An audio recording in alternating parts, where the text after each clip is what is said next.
သူ့စကားကြောင့်ကျွန်တော်ခေါင်းလင်းငုံထားလိုက်တဲ့အတန်ကိုလည်းကြောက်လန့်နေတဲ့ပုံစံမျိုးပြီးပြင်းအောင်လှုပ်ထားတာပေါ့လမ်းမှာအလုတ်ခံလိုက်ရလို့ပါဒါပဲကျွန်တော်တာပါအဲ့ဒီလူကမျက်မှောင်ကျုပ်လိုက်တယ်သူကတန်တရားရှိနေပုံရပေမဲ့ကျွန်တော်ရဲ့ပိန်ပိန်ပါးပါးခန္ဓာကိုယ်နဲ့တနာစရာကောင်းတဲ့ပုံစံကိုမြင်တော့နောက်ဆုံးတော့သူစိတ်လျှော့လိုက်ပါတယ်ဝင်ခဲ့စည်းကမ်းကိုတော့မှတ်ထားဦးလူတစ်တိုင်းကရှိသမျှရိတ်ခါရဲ့တဝက်ကိုပေးရမယ်အားလုံးကိုပြန်ခွဲဝေပေးဖို့အတွက်ပဲသူ့စကားကြောင့်ကျွန်တော်ရင်ထဲထိတ်ခနဲဖြစ်အစ်သွားတယ်တော်သေးတာပေါ့ကျွန်တော်ကြိုတင်ပြင်ဆင်လာလို့ဒါနဲ့ကျွန်တော်ကလိမ်မာတဲ့ပုံစံနဲ့ခေါင်းညိတ်ပြပြီးရေတန့်တဘူးနဲ့မုံထုတ်တဝက်ကိုကမ်းပေးလိုက်တယ်အဲ့ဒီလူကယူလိုက်တယ်သူ့မျက်လုံးထဲမှာအထင်သေးတဲ့အရေးအယောင်တွေတွေ့ရပေမဲ့သူကလက်ဝဲရမ်းပြပြီးကျွန်တော်ကိုအထဲပေးဝင်လိုက်ပါတယ်အင်ယာဝင်းထဲရောက်သွားတော့မှမြင်ကွင်းတွေကြောင့်ကျွန်တော်အသက်ရှူချောင်သွားတဲ့အခြေအနေကတင်းမာနေတော့ပဲဆိုပေမဲ့အ ਨੇ ဆုံးတော့စနစ်တကျရှိနေပါတယ်လူချို့ကကင်းလှည့်နေကြပြီးတချို့ကတော့ကာကွယ်ရေးအတူ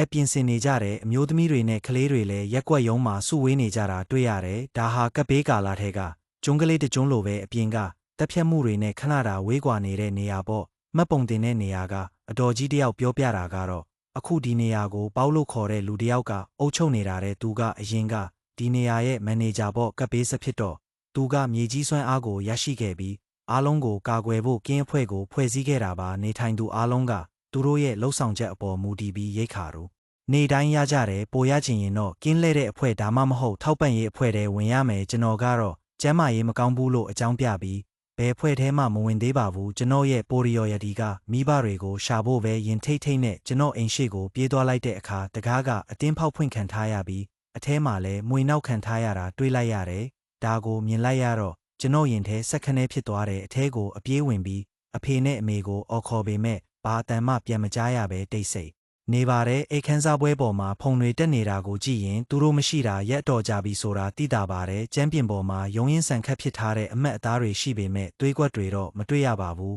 ဒါဟာကံကောင်းမှုတစ်ခုလို့ပဲပြောရမှာပေါ့ကျွန်တော်ကျမ်းပြင်ပေါ်ပုံရက်သားလဲကျသွားတယ်ဘာလို့ဘာကန်ရမှန်းမသိတဲ့ကြောက်စိတ်တွေကကျွန်တော်ကိုလွှမ်းမိုးသွားတယ်ဘယ်မှာသွားရှာရမလဲဆိုတာကျွန်တော်မသိတော့ဘူးအဲ့ဒီလိုကြောင်တောင်နဲ့ထိုင်နေတော့မှအပြင်ကနေခြေတံတွေကြားလိုက်ရတယ်လောင်ပြ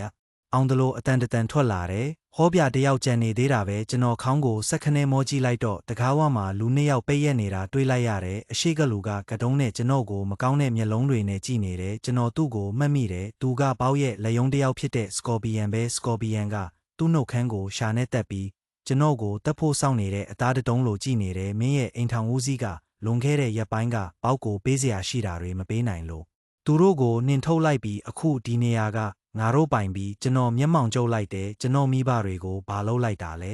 ဟိုးနှင်ထုတ်လိုက်တာပေါ့အတုံးမကျတဲ့လူတွေဆိုတာကပ်ဘေးကာလမှာဒီလိုပဲဖြ